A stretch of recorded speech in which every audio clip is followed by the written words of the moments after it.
next government.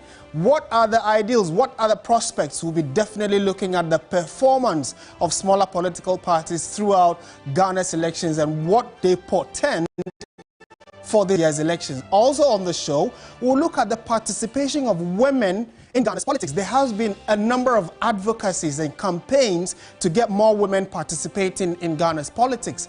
But what has it looked like, especially even in Parliament? We'll throw the spotlight on women and female activism in Ghana's politics and how 2024 looks like or is shaping up as we get ready for December 7. And later on in the show, we'll look at independent parliamentary and presidential candidates. More specifically, presidential candidates. This year, we have 4 of them trying to break the duopoly of the NDC and the NPP. Why do they keep coming back if overall their performance keeps going further and further down? We'll analyze all of that for you as well. Then later in the show, before we bounce out, we'll touch base with our correspondents on the various campaign trails to find out what exactly the flag bearers of both parties especially have been telling constituents in the various regions where they currently are. This is Election 360. A warm welcome to you. We'll delve into the details right after this. The law says you or people around you or the parties or government for that matter need to know as we go into the elections. Today on Election Nuggets, we are focusing on what should be done or should not be done when we go to the polls. We are focusing specifically on just before that. We are just 18 days away. Can count it at the fingertips. 18 days away for that crucial election on December 7. So keep that at the back of your mind. Let's look at some specifics of what the law says regarding Ghana's elections. Nothing is done out of the blue. Everything is backed by law. So today, our election nugget says, a person who willfully obstructs or interferes with an election officer in the execution of duty commits an offense and is liable on conviction to a fine not exceeding 500 penalty units. In current terms, that would be like 6,000 Ghana cedis, or to a term of imprisonment not exceeding 2 years, or both the fine and the imprisonment. And it is from the 1992 PNDC law, CL 284, so representation of the People's Law, ROPAL, as some call it, and that is the law that we are getting this specific nugget from for you. And to help us understand what it means in plain language, you don't have to go to the Supreme Court. We've got our own Supreme Court interpreter in the house. We have Joseph Akable with me, and he's going to be helping me throughout the show. So this is what is said by the law. What does it simply mean to the layman? I mean, there are a lot of activities that takes place during elections that basically interferes with the work of the election officers. And the election officers, for most stations, the head will be the presiding officer, but there will be other officials who are also at the various places that participate in the process. And so what this law seeks to do is that it seeks to afford the election officers the opportunity to carry out their mandates in a free manner. It simply bars persons who show up at the various polling stations from interfering with them. And the point being made is that, look, when you go over there, you may have concerns, you may have disagreements with them, you may have suggestions. Just do it in a manner that does not interfere with their work. What we are seeing from the laws that we've been bringing to our viewers so far is that there are lots of breaches that more often than not, we do not take it up against the various individuals who are culprits because of the tense nature of the elections. But these laws are supposed to protect the entire exercise to make it free and fair and also make it transparent for everyone. So it's very important that we simply go to the stations and not interfere with the process that is taking place there. So it means that when you go to vote, although there are laws that protect you, there are laws that also protect the election officials. One of which is that be careful not to interfere or prevent them from doing their work. Otherwise, you're likely to go to jail for at least no more than 2 years, or pay a fine of about 6,000 Ghana cedis. So now that you know, it's good for you. Keep that in your knee and in your pocket and in your mind as you go to the poll. So today I also indicated that one of the key conversations we'll be having on the show has to do with female participation in Ghana's elections. There are 2 genders in Ghana. Forget about the fact that there is an LGBTQ case in court. Hopefully, maybe whilst the show travels, if there is any new development regarding that, we are told the Supreme Court is sitting on that case today. If they do start sitting before the show ends, we'll go to the Supreme Court. So let's put that aside. There are two known genders in Ghana, male, female. However, over our electoral cycles, the male gender has dominated in almost every sphere of our politics. And there have been a number of campaigns and advocacies to get women participating in Ghana's elections. Many, many such campaigns have been ongoing and currently still is. Even here at Media General, part of our constituency engagements, we even have specific women manifesto conversations. So today we want to look at how the trajectory has been since '92, and even as we get ready for December 7, 2024, what do the numbers look like for female participation? And that's the conversation that we're about having now. So on the screen now, and Akable is still with me, you can tell that right from '92, a few women have dared the odds to participate in elections, and from '92 you can see that the numbers have been very low. In fact, our lowest we can say was in '92 when 16 women dared the odds, broke into the frontiers of politics and actually campaigned to get into parliament. So the first parliament in the Fourth Republic, we had 16 women in there and 184 men. Blake, talk us through what it's looked like and whether we have made progress or the campaigns are actually not achieving the desired results. I mean, if you were simply to look at the figures from 16 to 40, I mean, the obvious answer would be that some progress has been made. But the context you have to put it between is that from 16 to 40, within all the entire period, at every 10, our population has always favored women. There are more women in Ghana than there are men. And so one would make the argument in simple terms that when you are picking from the basket, whatever reason you are picking from the basket, logically you should expect that you are likely to chance on more women than men. But we see it playing out consistently in all spheres of our governance life. At every turn, you have more men playing those roles than the women. And so the question comes back to the point that, is it the case that women are not getting the needed support they need?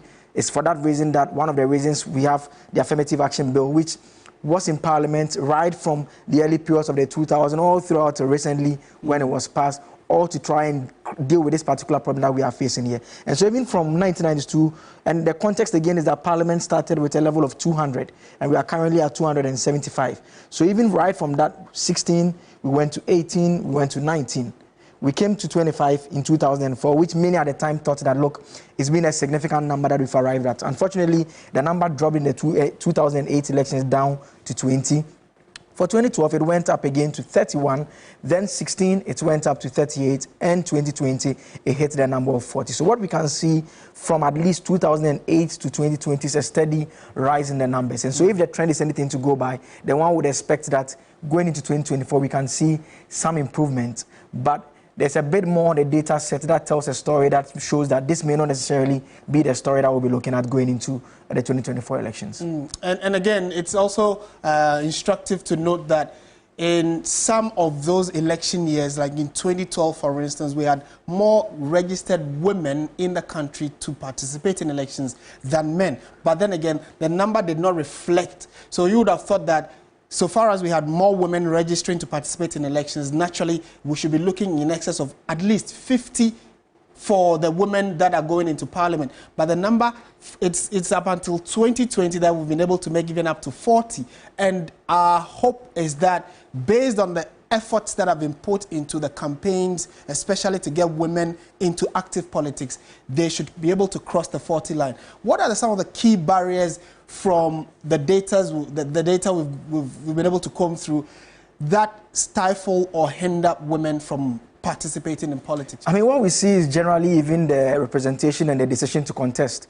And so we are not seeing a lot of women contesting. And if we can just go a step further, for instance, and look at 2024 elections. So we are going into 2024 elections. There are a total of 801 parliamentary candidates contesting across the country. So we see the male being 683, that is 85.2% male, female 118 being 14.7%. Right from the onset, it tells you that no matter how we vote, whether they are going to vote for all the women candidates or not, we are still going to end up with a parliament that will have more men than women. Right. So the starting point we see from this data is in simple terms that a lot of women are not showing up to contest.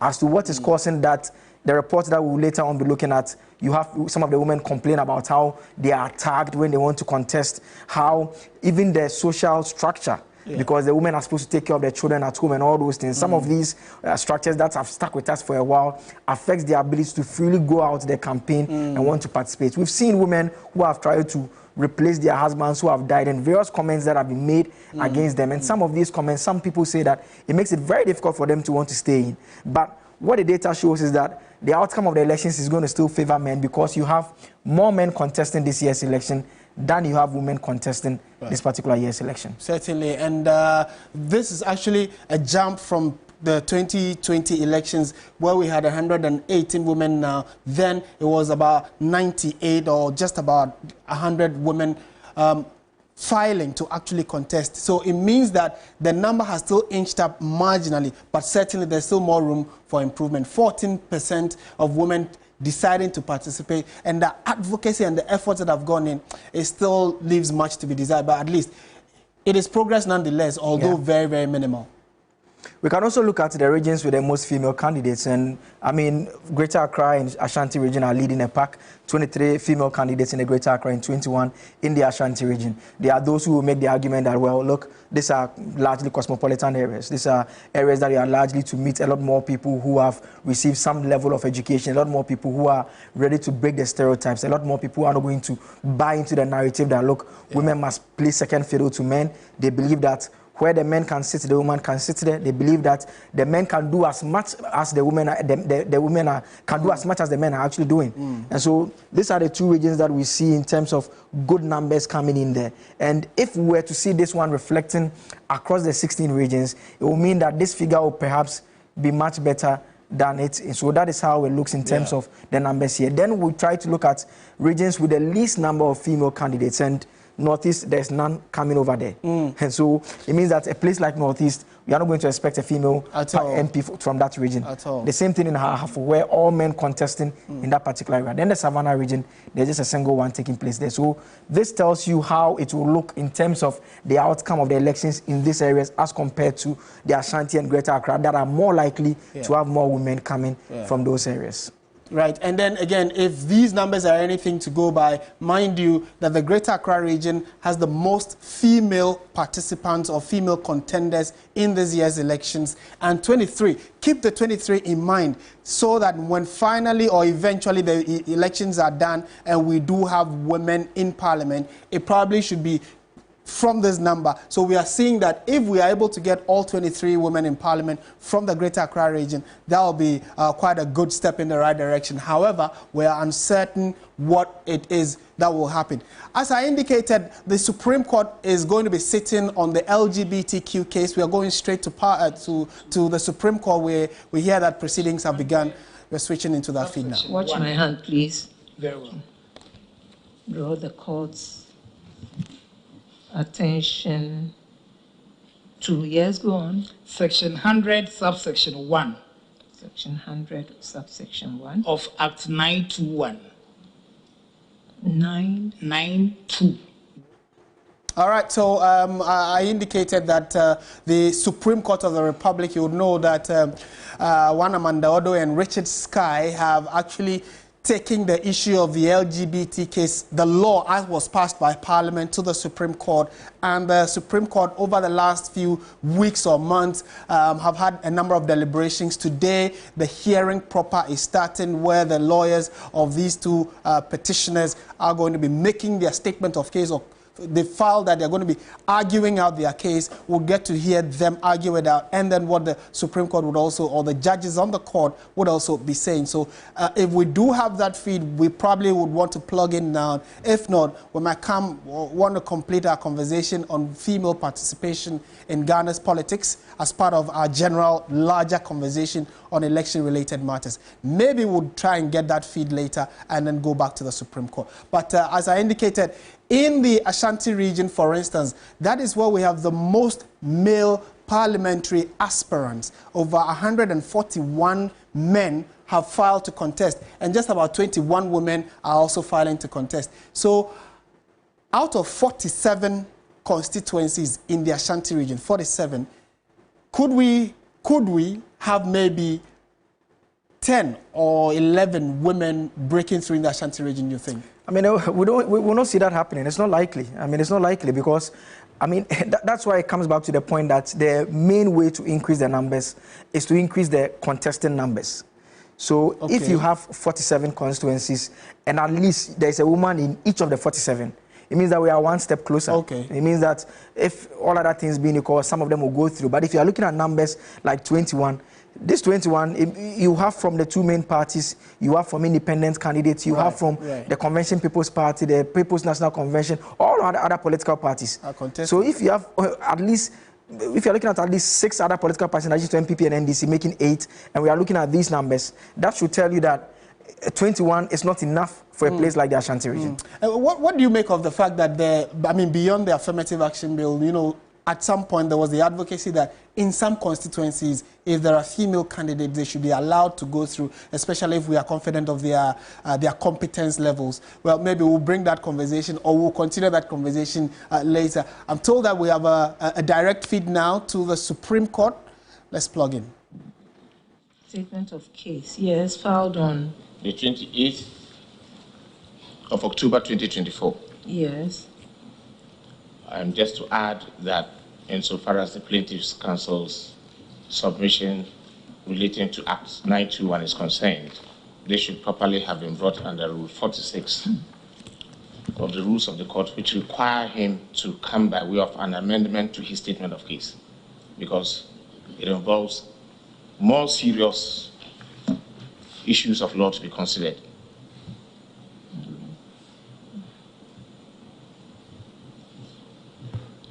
Because in terms of his submission, the plaintiff should have made the additions under Rule 46. Rule 46 of the rules of the court. Sorry, 45(4). Rule 45 sub 4. Yes. And under which the court may allow any party to amend their statement of case.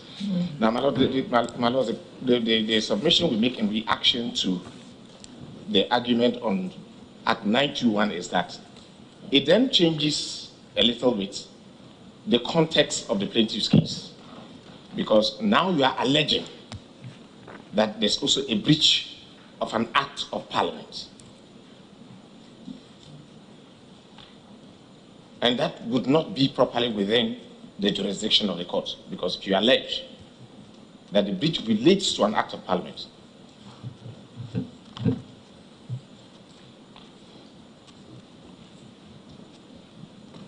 yes. because if you allege that the breach relates to an act of parliament rather than the constitutional provisions of Article 108, there will be issues of jurisdiction.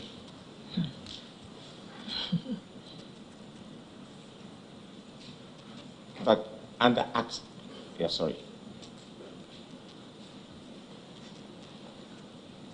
and so I'll just simply submit that.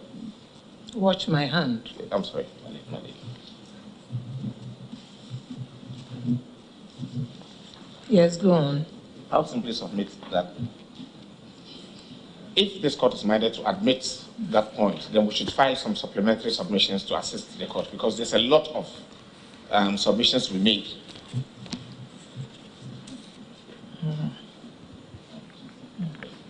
Legal points to be argued.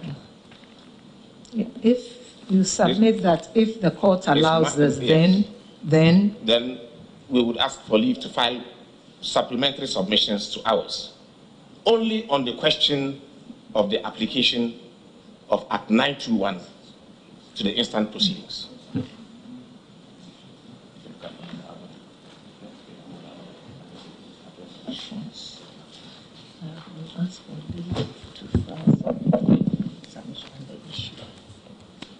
In response to what they've said.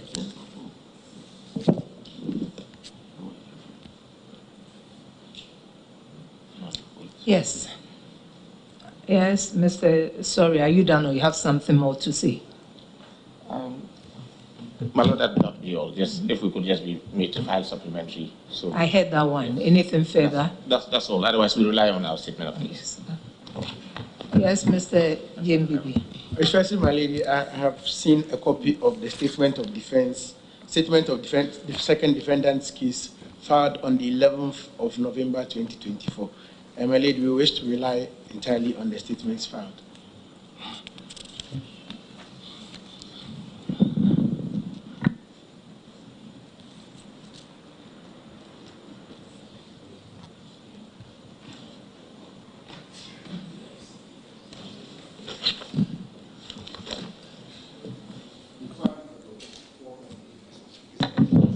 Stretch, my lord. Yes, my lord. Yes, my lord. 4th of November 2024.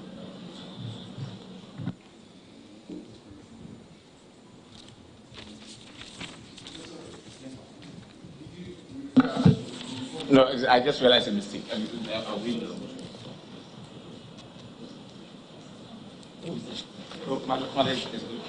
Just 1 second.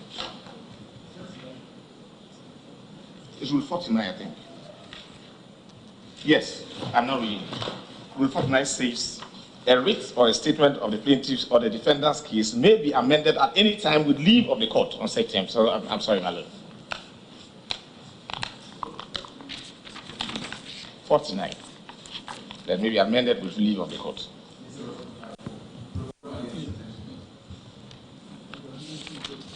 Yes, it's true. No one has said that. I made a mistake. But, my lady.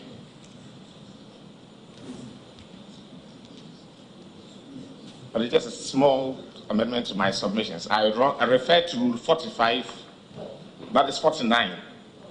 Yes, it's 49.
Sabi, you are for the plaintiff.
Your statement of case was filed.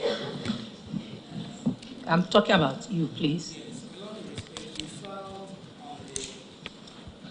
My lords, with respect, we filed on the 18th of March 2024. It was filed together with the writ. No, it was filed after. Not together, after.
We're sorry that we had to break into that feed from the Supreme Court, where the conversation actually largely is about the LGBTQ bill that has been passed by Parliament. 2 Ghanaian citizens raised issues with it, and that's what the Supreme Court is trying to find some solution to. So sorry for that technical glitch. I'm told that we have the connection back to the Supreme Court, so let's connect again and continue with the hearing.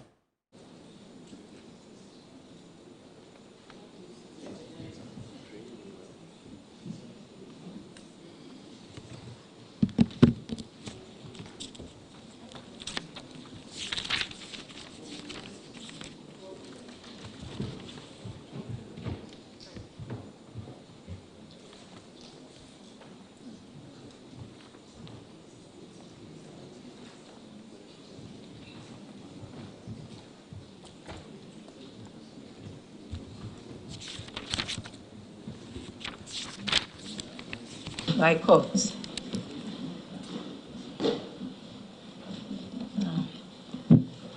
Counsel for the plaintiff is hereby granted leave to formally amend the statement of case filed on 18th March 2024 within 2 days of today. No, that is by 22nd November 2024. Counsel for first defendant is given up to 27th November 2024 to file a response. Mr. Jembibi, would you like to file a response? Respectfully, my lord, my senior who is in charge of the case has arrived. If I may be allowed to announce it so that he can respond to it. Both counsel. My lord, respectfully, I am sorry to be late. Yeah.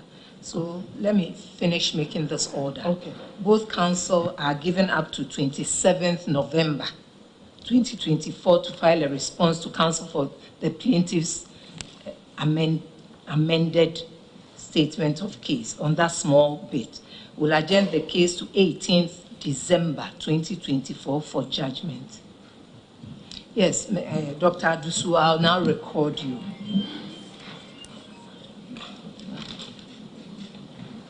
Dr. Adusu for the second defendant. Defendant, my lord. Now present. Most grateful. I'm sure Mr. Bibi will tell you what transpired. Yes, my lord.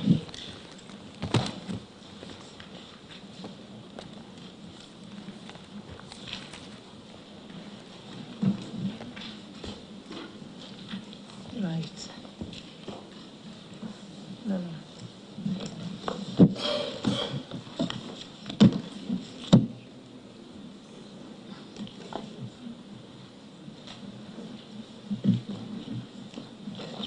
Right, call the next case, please.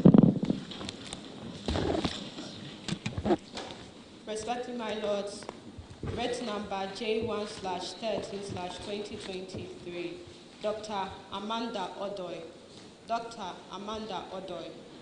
versus the Speaker of Parliament, the Attorney General.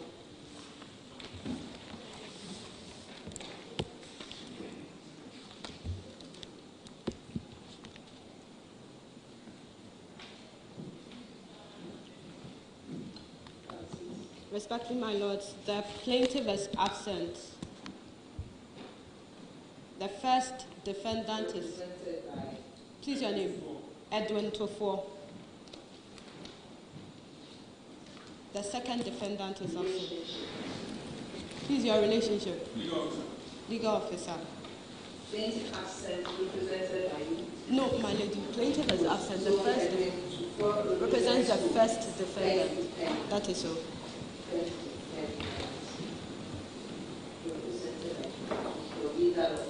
That is so. The second defendant is absent. That is so.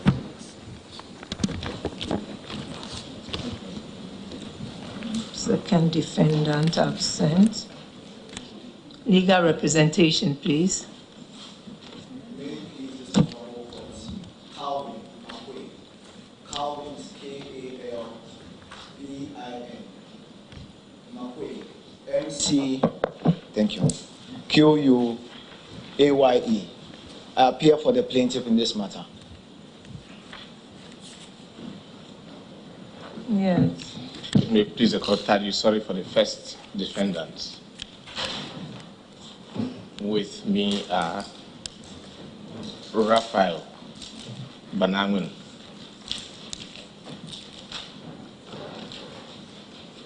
and Pumaya Nantogma.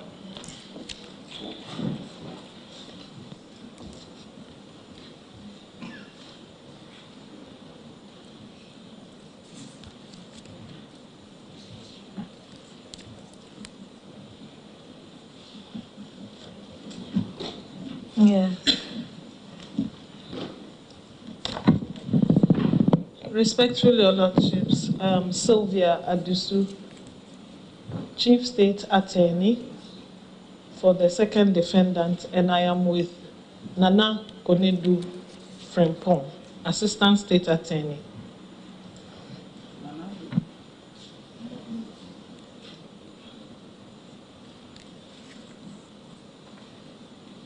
Yes. My Lord, the business for today is for an adoption of the memoranda of issues filed by the parties.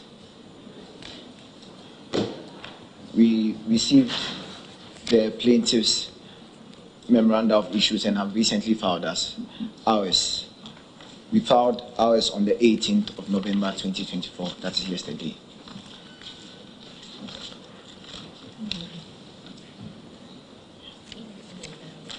And we have. Yes, my Lord.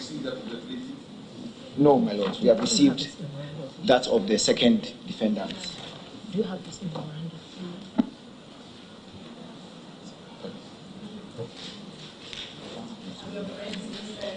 Sit on it. I don't know why he hasn't received ours.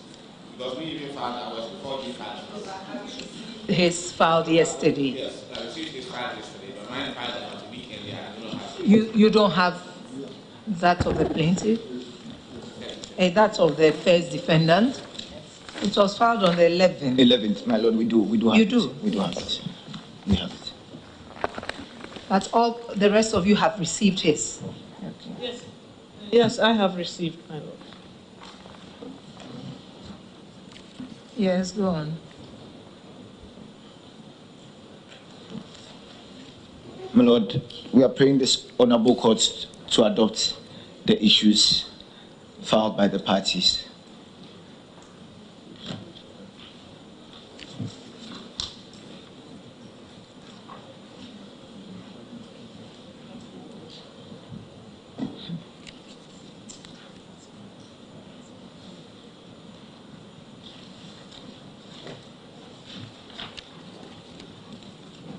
Yes.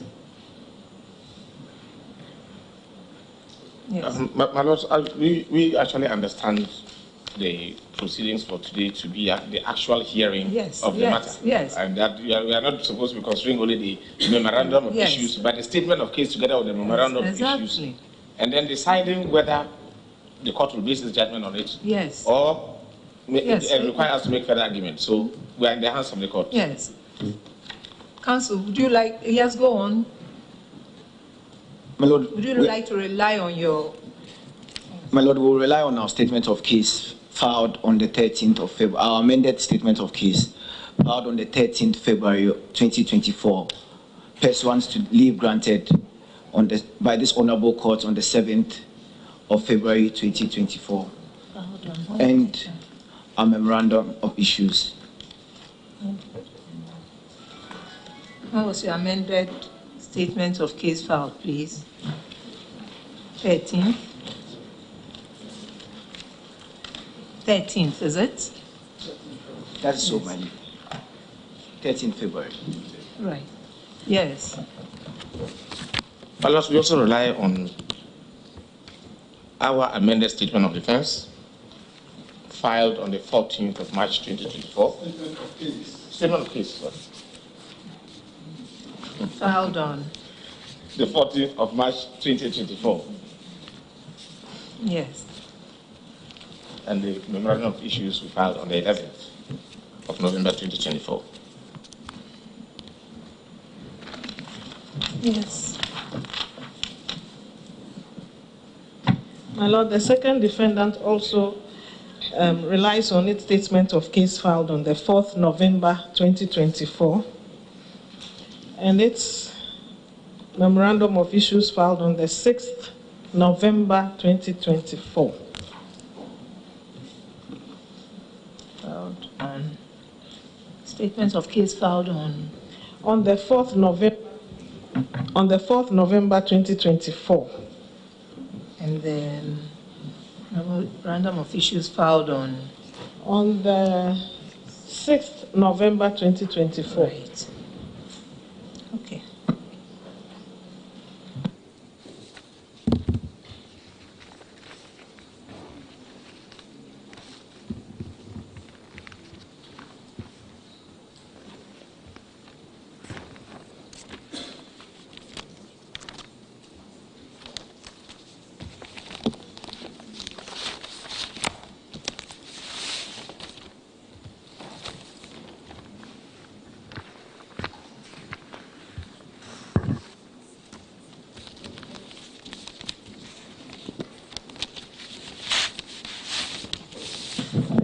We adjourn to 18th December 2024 for judgment.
Panel will be reconstituted. All rise.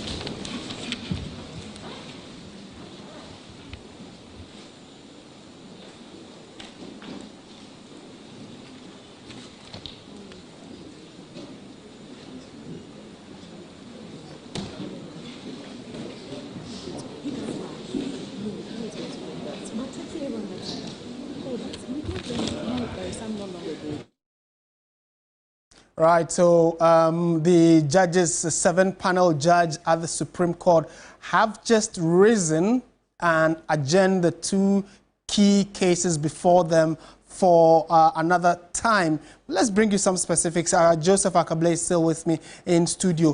What has gone on in the last few minutes and then there has been an adjournment? What exactly has happened? So we know there are 2 cases that are at the Supreme Court. There's one that was filed by Richard Delaskai, raising issues about whether a private member could sponsor a bill that is passed that has implications for the public purse. Then the second one, which was actually the first case that was filed by researcher Dr. Amandoda against the Attorney General and the Speaker of Parliament. It also raises that issues, but additionally raises issues about the content of the bill in relation to restrictions of human rights. Now, what we've seen take place in the last 25 minutes is that the Supreme Court did what normally lawyers will call case management, because if you recall, a couple of weeks back, there were concerns about the fact that the case was not being dealt with expeditiously. Right. And so the court gave some instructions. And if you recall, back then, there was this statement that came from the Judicial Service, which gave an update on the various cases and what had transpired. And at the time, In the case of Dr. Prince Obree Crown versus the Attorney General, the Judicial Service explained that the judgment had been delivered on the 24th of July 2024.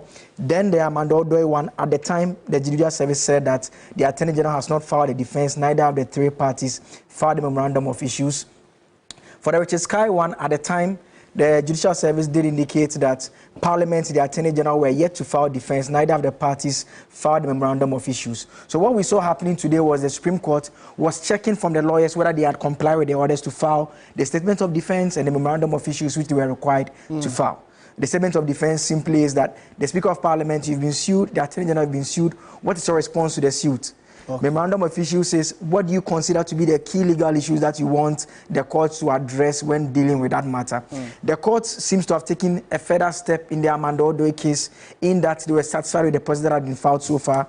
And so on the 18th is the date for judgment. On the Amanda Odoi case? On the Amanda Odoi case. Okay. For the Richard Sky one, they simply took an adjournment to the 18th. And so we do not know whether it will be a hearing that will take place or it will be a judgment that is taking place. But all of this is coming after the elections on December 7. Yeah. And the context for the discussion is important because if this case is not dealt with expeditiously, for the bill to either be signed into law or not signed into law, for the parliamentary processes to resume again, and the life of this parliament comes to an end, it will mean that the bill would have to go through the entire parliamentary process again. Right. Which means that a bill will have to be taken to Parliament. They have to do the first, second, and third reading before the bill is passed. And so it is important that whatever process is taking place now reaches some conclusion, and at least we are seeing some end in sight, because the life of the current Parliament will end on the 7th of January 2025. And so that will be way before then. At least you know that the Amanda Odoi one, there will be judgment on the 18th of December, yeah. All right. So the two cases, simply put, the two cases before court, both are expected to come back on the 18th of December, but they are coming in different forms. One judgment will be given, the Amanda Odoi one, and the Richard Delasky one. The lawyer for Richard Sky was asked to file more like an amendment of his motion. Yes, in fact, they had actually made a request to make some changes to the case that they had filed. Right. And so you saw the court give a number of dates. And so first, they gave the Richard Sky's legal team up to the 22nd to make those changes. Then they told the Attorney General and the Speaker of Parliament that, look, you have up until 27th of November if you also want to make any responses. Right. Because, I mean, if you've brought a particular case, I've responded already, and you've decided that you want to make changes to it, I also have to have the right to respond, because maybe the change that you have made, I may not have a response in the original defense that I filed. So it's only fair that they are given the opportunity, if they take it, to respond appropriately to it. Then once that is done, the court will come back on the 18th. We do not know whether on the 18th it may have a hearing or a judgment, but at least we know that for the Amanda Odoi one, judgment on the 18th, the court will answer the questions about the legality of the anti-LGBT bill and the issues around whether it can be allowed, the president should be allowed to go ahead to sign it into law, or that whether that should not happen. And we know that the president has simply not signed it because of the pendency of these two cases. Yeah. And so it's very interesting that we put that in context. So on the 18th of December, we are likely to hear a judgment on one of the cases, and then whether or not a hearing on the second or a judgment as well. We'll definitely bring that to you here on TV3. But the long and short of it is, if this particular case, the LGBTQ case, is not fully concluded for the president to either sign or not, then it means that whatever administration comes in after December 7 elections is likely to now bear the challenge of having to go through the entire process of taking it back to Parliament, etc. And then, before we can, as a country, decide whether our laws now bar or accept LGBTQ people or people of that orientation in this jurisdiction. But thank you very much, Joseph Akable. He's been with us. We actually started with Election360, but again had to go to the court because of some of these issues that all have some connection to election-related matters. Thank you for watching. Up next at midday will be News Central. The team is ready. They'll be bringing you the content that they have for you. I am Martin, I stated that, and as always, hasta la vista. Bye for now.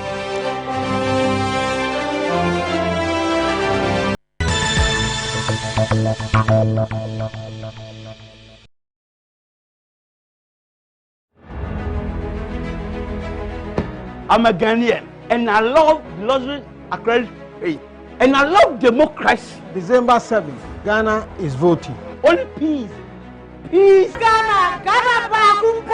This message brought to you from the Lozi Accredit Faith.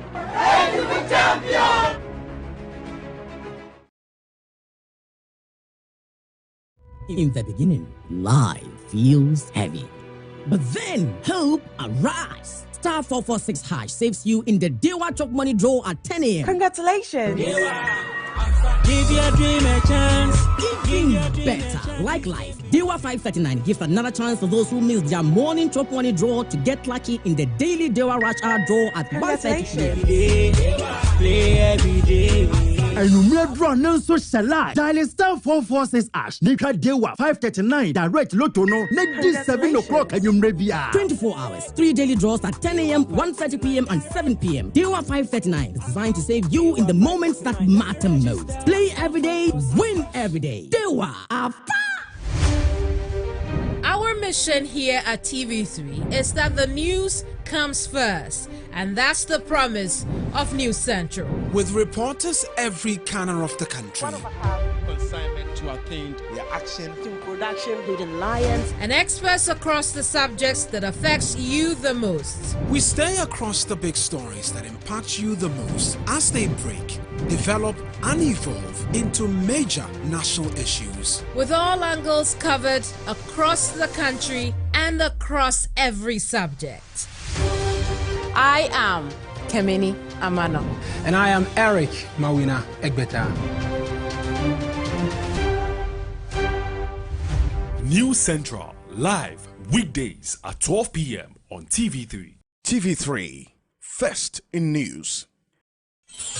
Friday, 22nd November. Get ready to party like never before. An old school night you won't forget. It's the Onia Throwback Party, bringing you the best of hip life and high life. Live band pumping out the classics. Cocktail corner to keep the drinks flowing. Barbecue and small chops to refuel the body. And live performances from the legends themselves. Kofinti, KK Fusu, Aketeche, Tiny, Joe Frazier. Where? Happening live at the Bayview Village Atomic Roundabout from 8 p.m. For tickets or table reservations, call 0243-868184 or dial *713*14# to book or pick it up at the gate for a cool 50 Ghana cedis. So get your tickets, call your friends, and let's relive the best of the old school at the Onia Throwback Party. See you on Friday, 22nd November at Bayview. The Onia Throwback Party is brought to you by Obuasi Bitters, Shelltox Lozenges, Darling Lemon Drink, Darling XYZ Wine,